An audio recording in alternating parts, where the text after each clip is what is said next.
Maharashtra train firing वाकया मेहरुकिन में हैदराबादी नौजवान भी शामिल। जयपुर मुंबई सेंट्रल एक्सप्रेस में रेलवे प्रोटेक्शन फोर्स के कांस्टेबल की जानिब से जिन मुसाफिरीन को फायरिंग करके हलाक कर दिया गया उनमें हैदराबाद से ताल्लुक़ रखने वाले एक नौजवान भी शामिल है। बैरिस्टर असदुद्दीन अवैसी सदर कुल हिंद मजलिस इत्तेहादुल मुस्लिमीन व रुकन पार्लियामेंट हैदराबाद ने अपने ट्विटर पैगाम में कहा है कि इस दहशतगर्द हमले में हलाक होने वालों में से एक शख्स का ताल्लुक़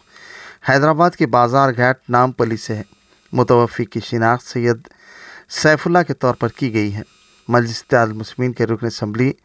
जाफ़र हुसैन मेराज ने मुतवफ़ी के घर जाकर अरकान ख़ानदान से मुलाकात की और मैयत को हैदराबाद मुंतकिल करने के लिए इंतज़ाम किए जा रहे हैं। मज़ीद तफ़सीलात का इंतज़ार है। बैरिस्टर असदुद्दीन अवैसी साहब MP साहब को मैं व्हाट्सएप पर मैसेज किया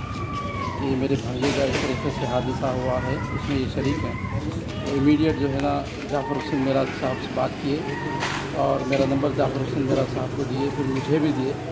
और मैं जाफ़र हुसैन साहब मेराज को फ़ोन किया, MLA साहब नामपल्ली को, और वो फ़ोन करने के बिल्कुल 3 या 4 मिनट के अंदर हमारे घर पे आए और आकर मुस्तकिल ठहरे रहे। हमारे भांजे की अहलिया बेवा से मुलाकात किए, छोटे मासूम 3 बच्चों से मुलाकात की और फ़्लाइट से वो ख़ुद टिकट बनाकर मैं खुद साथ चल रहा हूँ आपके बोले, फिर रिजवान आरिफ साहब को लेकर चलेंगे, फिर मुझे भी चलो बोले। तो इस तरीके से जाफ़र हुसैन मेराज साहब और मैं और रिजवान आरिफ साहब और मरहूम के छोटे भाई, हम चारों लोग इंशाअल्लाह ताला आज रात फ़्लाइट से बम्बई में जो शहीद वहाँ दवाखाने में हैं वो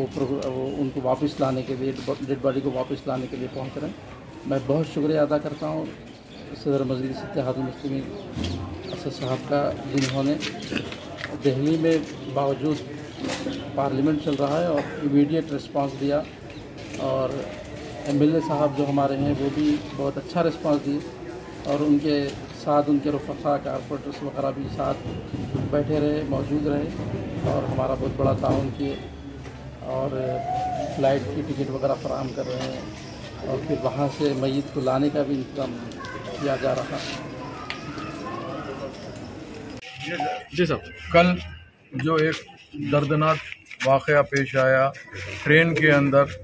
3 पैसेंजर्स को न सिर्फ गोली मार दी गई, एक ऑफिसर को भी गोली मारी गई। तो उसके अंदर एक बेचारे जो सैयद सैफुद्दीन मरहूम जो शहीद हो गए, जो मेरी कॉन्स्टिट्यूंसी बाजार घाट में रहते थे,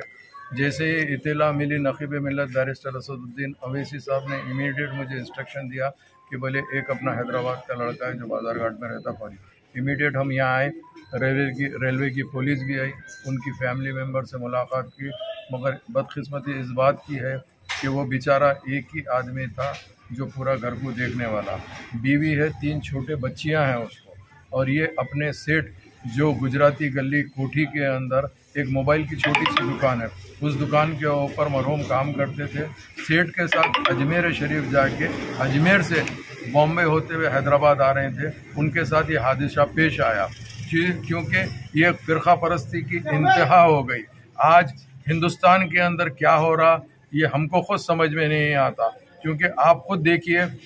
ट्रेन में और भी मुसाफिर थे मगर उनके ऊपर कुछ नहीं, मगर जो आदमी को अल्हम्दुलिल्लाह दाढ़ी थी, नमाजी परहेजगार था, ऐसे लोगों का कत्ल किया गया। यहाँ तक कि वो बेचारों के जो मरहूम हैं उनके सेठ क्लीन शेव थे, उनके ऊपर कुछ नहीं किया गया और उनका सेठ का कहना यह है कि पूछ पूछ कर नाम मारा गया है। तो मैं ये पूछना चाहता हूँ, आज हुकूमत से, जो हिंदुस्तान की हुकूमत जिसके ऊपर नरेंद्र मोदी बैठे हुए अपने आप को कहते हैं कि यहाँ पर सब महफूज है, तो मैं इनसे पूछना चाहता हूँ ये कौन सा इंसाफ है, ये कौन सी चीज़ है जो आप लोग इस तरीके से मासूम गरीब लोगों को इस तरीके से कत्ल कर दे रहे हैं। तो मैं हुकूमत, न सिर्फ हिंदुस्तान की हुकूमत बल्कि तेलंगाना की हुकूमत जनाब KCR साहब से भी दरख्वास्त करता हूँ, कल न परसों असम्बली होने वाली है, इंशाअल्लाह अज़ीम अकबरुद्दीन अवैसी साहब को भी इंशाअल्लाह इसकी इत्तला दी गई है। हम असम्बली में भी इसका सवाल उठाएंगे और यहाँ की हुकूमत से भी जो भी हो सकता उसका बराबर मुआवजा दिलाएंगे, क्योंकि दिल्ली हुकूमत ने 10 लाख का ऐलान किया है, अभी हमने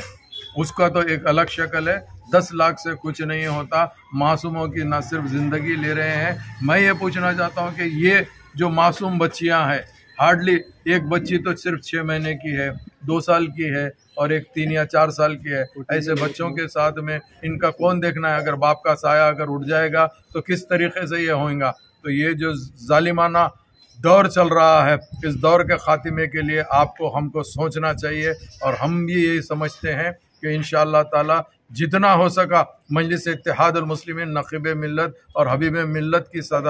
नक़ीब मिल्लत की सदारत में और हबीब मिल्लत की क़यादत के अंदर हम मरहूम के साथ ठहरे हुए हैं। आज यहाँ से मरहूम के मामू, उनके भाई और एक जने 3 जनों को बॉम्बे भिजाया जा रहा है और उसके साथ साथ हमारा एरिया कारपोरेटर आरिफ रिजवान साहब भी उनको साथ जाएंगे, क्योंकि ऐसी नाजुक घड़ी के अंदर मजलिस इत्तेहादुल मुस्लिमीन हमेशा साथ रहती है। हम कभी भी ऐसे उसके अंदर साथ नहीं छोड़ेंगे और आखिरी तक जाके जैसा भी है डेड बॉडी जिस तरीके से भी लेके आते, हम रेलवे पुलिस से भी, रेलवे के डीजी से भी बात किए, डीआईजी से भी बात किए, आईजी से भी किए हैं, बॉम्बे के भी लोगों से, जिम्मेदारों से बात किए हैं, इन सब से बात कर रहे हैं। इंशाअल्लाह अज़ीम जो भी है, बहरहाल मैं अवाम से ये कहना चाहता हूँ कि आप भी मरहूम के लिए दुआए मग़फ़िरत कीजिए। अल्हम्दुलिल्लाह नो डाउट शहीदी मर्तबा है, अल्लाह ने चाहा तो आइंदा का भी जो भी रहेगा आपको अपडेट किया जाएगा। मैं ज़रूर यही कहना चाहता हूँ कि अब ये जो हो रहा है ये हरगिज़ नहीं होना चाहिए, बिल्कुल गलत है। बहुत बहुत शुक्रिया।